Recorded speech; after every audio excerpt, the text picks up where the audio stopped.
మళ్ళొక రాఖీ చేద్దామని చెప్పేసి కొంచెం డిఫరెంట్గా చేద్దాం అనుకున్నాను.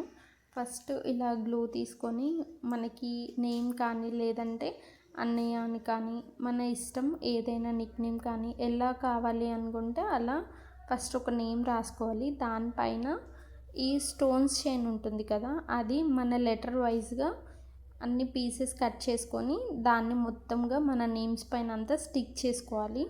దాని తర్వాత మనకి ఈ బాల్ చైన్ ఉంటుంది కదా, దాన్ని నీట్గా మనకి నచ్చిన షేప్లో ఇలా చేసుకోవాలి. నేనైతే ఇలా ఓవెల్ షేప్లోనే చేశాను.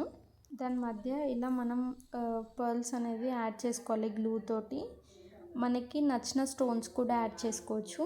దాని తర్వాత మనకి ఏవైతే ఇలాంటివి బీడ్స్ కావాలో అవి థ్రెడ్కి యాడ్ చేసుకొని మధ్యగా మనం ఇంతకుముందు డిజైన్ చేసిన దాన్ని స్టిక్ చేసుకోవడమే. చాలా ఈజీ అండ్ చాలా సింపుల్గా, చాలా వెరైటీగా, చాలా బ్యూటిఫుల్గా అనిపించింది నాకైతే. మీకు ఎలా అనిపించింది? నచ్చిందా?